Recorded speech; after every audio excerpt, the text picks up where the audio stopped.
Your sweet smart self tonight. Let's get in the word. We've been looking at serving the Lord, but tonight I have a few questions that came in, and I'd like to answer them quickly before I go into the teaching for tonight. This is about 5 questions, and I want to answer them quickly. The first one says, if a believer hearing these teachings repents, will he be forgiven? Forgiveness will mean, will there be no more record of the bad done in the body? That is why the teaching is going on.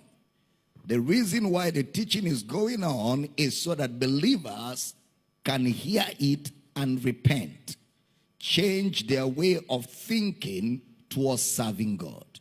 And once a believer makes the adjustments, he has judged himself. If we judge ourselves, we will not be judged.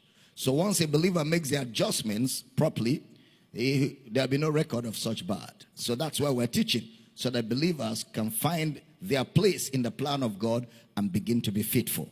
Am I communicating? The second question now says, does God keep record of us, which are not acts of faith? Rather, is there another book of remembrance open to the word believers on the day of judgment? Yes, there is a book of records for believers. A book of records for believers. For every good that is done in the body and for every bad that is done in the body. It will be recorded and it will be tested by fire. So there's a record going on for all that we do. If you observe, that's why I said I took time to read where Jesus was saying that what the woman has done is a memorial. So there are records for the good we do in the body and for the bad that we do in the body. Now, these are not records for those that are not born again. These are believers who are saved. That's why I took time to read that scripture in 2 Corinthians, where he says, for the good and the bad done in the body. All right, number 3. Before, Papa taught that the testing by fire was to burn away unprofitable works, in which case, after unprofitable works are burnt away, the believer is left with nothing to be rewarded for. Could suffer loss mean no reward? That is no condemnation. God is light and in him there's no darkness at all. Yes. What it means to suffer loss is that the believer will be in a state of no reward. He will be in heaven without any reward. He will suffer loss forever. They that turn many to righteousness shall shine as the stars forever. So if it is bad, you will be in a state of loss forever. If it is good, you will shine forever. That is why we must be careful the things we do in his body. That's why we are teaching very strong. That's why you see the way I have been very, very, very, very serious in what I'm teaching, because these are very serious eternal matters. And you can't afford not to take it as serious as the scriptures has taken it serious. So please remember, if your works are burnt, you will suffer loss forever. That's a state. And if your works are not burnt, you will be rewarded. And the reward is forever. That's why one of the crowns is incorruptible, meaning forever. You know, crown of righteousness. Incorruptible crown. So whatever we're doing here on earth in the body of Christ will not go unrewarded. For God is not unrighteous to forget your labor of love, wherein you have ministered to the saints and do minister. Is it clear? If it's clear, can I hear a good amen? The last question, another one here is second to the last. Does absence of spiritual growth, which is service in the body of Christ, cast doubt whether one was saved through faith? No. If you're not growing spiritually, you can be saved, but you're not growing, which means no reward, because you can't be rewarded for salvation. Salvation is not your work. No reward whatsoever. And let me be honest with you, everybody listen carefully. When the Bible says you will suffer loss, don't think it is a casual matter.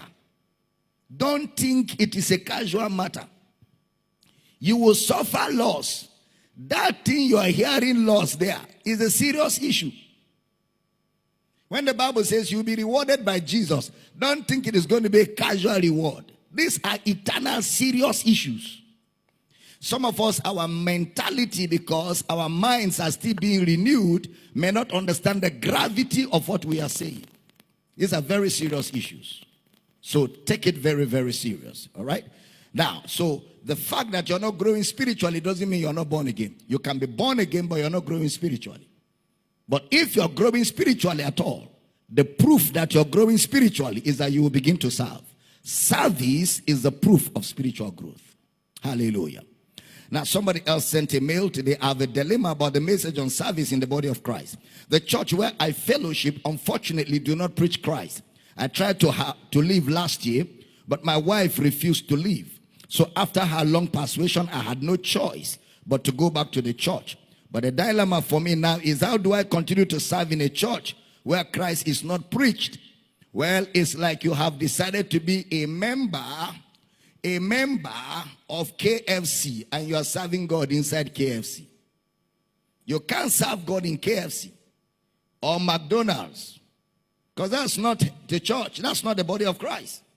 A church where Christ is not preached is not the body of Christ. It's as good as KFC. I don't know if you understand what I'm saying.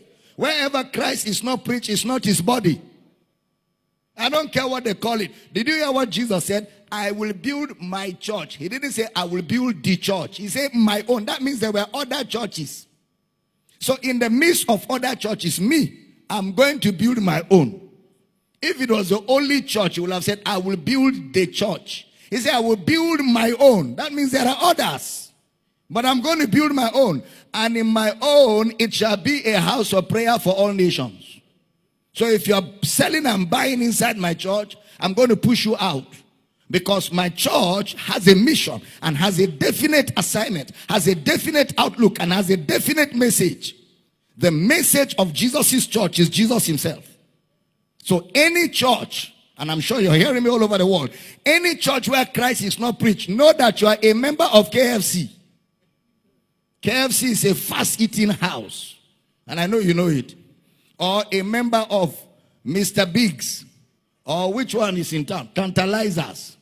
You are in Tantalizers or Oliver Twist. You are not in a church. A church is a gathering of believers centered on the person of Christ. If you're hearing me say, I hear you. So please, it's clear. There are no middle grounds here. If your wife is insisting that you must be in KFC serving God, tell her the Bible says the time comes where they that are married should be as though they are not married. There is something stronger than marriage. It is Christ. There's no marriage in heaven. So if my serving Christ will break the marriage, so let it be. What is marriage? Marriage is supposed to be an addition to serving Christ. Are you all hearing me? There is no excuse in heaven for I didn't serve because I was not married. What is marriage? There's no marriage. We will not recognize it. Marriage ends here. So a wife should complement a husband to serve Christ. And of course, if your wife is still new to the message, you have to be patient. Pray for her. Patiently encourage her. But when she has long been overdue in coming to know the message, and she becomes adamant and takes a position, not only for herself, and wants to use her position to compel you, that is where you have to tell her, Madam, there's time for everything. You didn't die for me. Jesus died for me. I have made up my mind to serve Christ. And if that is not going to allow us to stay in peace, please, sister, you can take the other room. I take this other room. And we can be at peace. Is it clear? Yeah. So, whoever is hearing this, I'm sure you're watching this broadcast. And I'm sure, I pray your wife is watching with me too. So she knows that Jesus, what Jesus has done for you, is bigger than marriage. Marriage is supposed to complement the finished work of Christ. Can I hear a powerful amen here?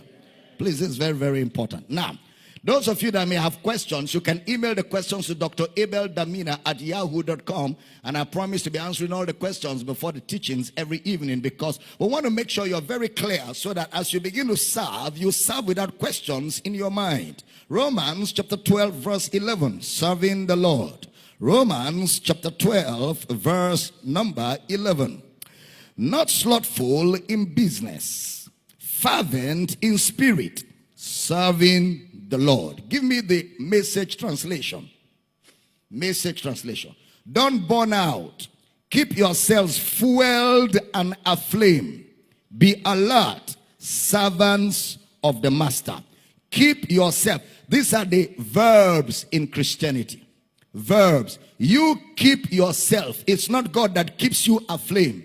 You keep yourself fueled. You keep yourselves aflame. Be alert, servants of the Master. Give me the Amplified of that same scripture.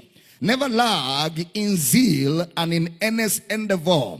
Be aglow and burning with the Spirit, serving the Lord.